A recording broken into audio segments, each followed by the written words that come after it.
في عالمنا دلوقتي اللي كل حاجة فيه تقريبا شغالة بالإنترنت، الهجمات السبرانية دي ما بقتش مجرد كلام بنسمعه في الأخبار.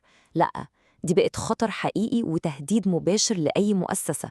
كل يوم في معركة عشان نحمي بياناتنا وأنظمتنا. في الشرح ده هنشوف إزاي نبني حصن بجد، مش مجرد سور وخلاص. وهو ده بقى السؤال المهم. إزاي نحول الأنظمة بتاعتنا من هدف سهل لأي هاكر لحصن منيع فعلا؟ بص، الإجابة مش في حل سحري واحد، لا، هي مجموعة مبادئ أساسية بتكمل بعضها عشان تبني نظام قوي. النهاردة هنمسك 5 مبادئ أساسية، دول لازم يكونوا حجر الأساس لأي استراتيجية أمنية محترمة.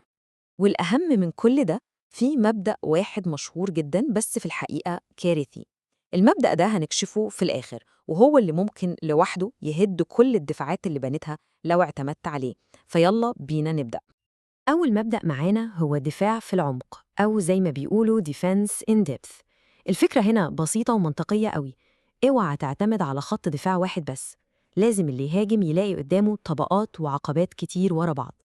وعشان نفهم الموضوع ده كويس، تعالوا نرجع لنموذج أمان قديم كلنا عارفينه كويس قوي: القلعة. القلعة كانت بتتصمم بأسوار ضخمة وعالية عشان الناس اللي جوه تفضل في أمان والأعداء يفضلوا بره. بس هل الأسوار دي لوحدها كفاية؟ لا طبعاً. عشان كده كانوا بيضيفوا خندق مائي حوالين القلعة. طب ولو ده مش كفاية، كانوا بيحطوا جسر متحرك عشان يتحكموا مين يدخل ومين لا. كل إضافة من دول هي طبقة دفاعية جديدة. يعني لو المهاجم قدر يعدي طبقة، هيلاقي نفسه قدام طبقة تانية أصعب مستنية. طيب، إزاي نترجم الكلام ده لعالمنا الرقمي دلوقتي؟ بسيطة. أسوار القلعة هي جدران الحماية أو الفاير وولز بتاعتنا. الخندق والجسر المتحرك دول هم المصادقة متعددة العوامل أو ال MFA وتشفير البيانات. الأمان ما بقاش بس على السور الخارجي، لأ، ده لازم يكون في كل جهاز وكل حساب وكل ملف. يعني الفكرة كلها إننا بنستخدم مجموعة من الأدوات دي مع بعضها. لو الفاير وول فشل يصد الهجوم، لسه في تشفير بيحمي البيانات. لو كلمة السر اتعرفت، لسه في MFA هيطلب خطوة تحقق ثانية. الهدف إنه ما يبقاش فيه نقطة ضعف واحدة تقدر توقع السيستم كله. لو طبقة وقعت، بقية الطبقات تشيل وتفضل تدافع. تمام. بعد ما بنينا الدفاعات الخارجية، لازم نلتفت للي بيحصل جوه. المبدئين اللي جايين بيركزوا على أخطر عنصر في أي نظام أمان: العنصر البشري والصلاحيات اللي في إيده. مبدأ أقل الامتيازات أو least privilege، ده ببساطة شديدة معناه إن أي مستخدم أو نظام لازم ياخد أقل صلاحيات ممكنة عشان يعمل شغله وبس، لا أكتر ولا أقل. ومش بس كده، الصلاحيات دي لازم تكون مؤقتة وتتراجع كل فترة. تطبيق عملي مباشر للمبدأ ده هو حاجة اسمها تقوية الأنظمة. يعني لما نجيب سيرفر جديد، بيبقى جاي معاه خدمات كتير شغالة افتراضياً. طيب، لو مش محتاجين خدمة نقل الملفات FTP، بنشيلها. لو مش محتاجين الدخول عن بعد SSH، بنلغيه. كل خدمة ملهاش لازمة وشغالة هي عبارة عن باب مفتوح زيادة ممكن المهاجم يستغله. وطبعاً أول حاجة بنعملها هي تغيير أسماء المستخدمين والباسوردات الافتراضية. وفي فخين مشهورين هنا لازم ناخد بالنا منهم كويس. الأول هو زحف الامتيازات، وده بيحصل لما موظف يتنقل من وظيفة للتانية وياخد صلاحيات جديدة، بس يفضل محتفظ بصلاحياته القديمة اللي ما بقاش محتاجها. والتاني هو صلاحيات تحسباً للظروف، لما ندي صلاحيات زيادة للموظف ونقول أصل ممكن يحتاجها بعدين. ده بيهدم مبدأ أقل الامتيازات من أساسه. المبدأ الثالث بقى هو فصل المهام أو separation of duties. الهدف هنا هو منع إن شخص واحد بس يكون معاه كل الخيوط في إيده ويقدر يتحكم في عملية حساسة لوحده. عشان عملية زي دي تتم، لازم شخصين أو أكتر يوافقوا ويتعاونوا، وده بيخلي أي محاولة تلاعب أو اختراق داخلي أصعب بكتير.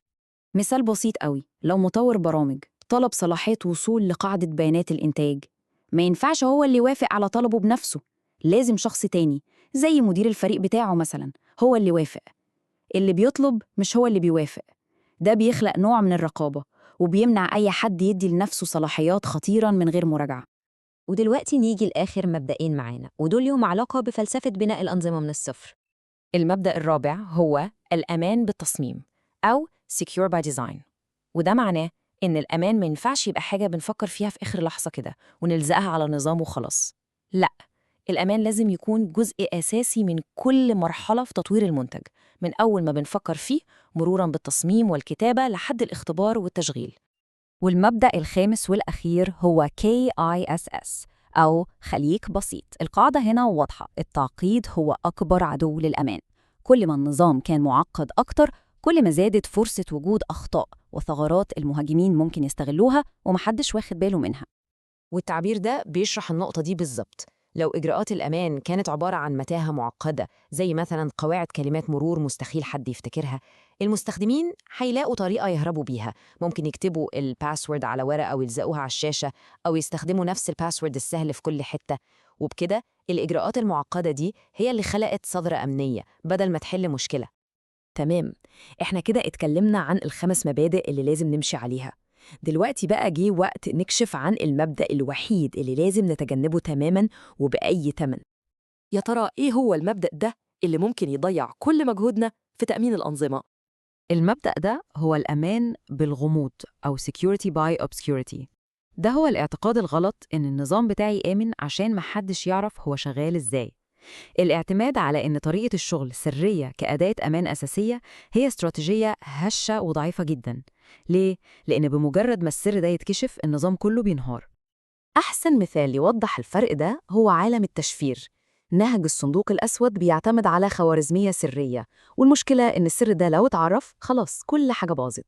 في المقابل، نهج الصندوق الزجاجي بيستخدم خوارزميات مفتوحة ومعروفة للكل زي ASE و RSA، وكل خبراء العالم فحصوها.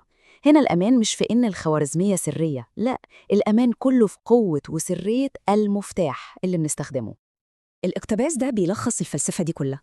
نظام الأمان القوي بجد هو اللي يفضل آمن حتى لو كل تفاصيله مكشوفة ومعروفة للكل، ما عدا حاجة واحدة بس، المفتاح.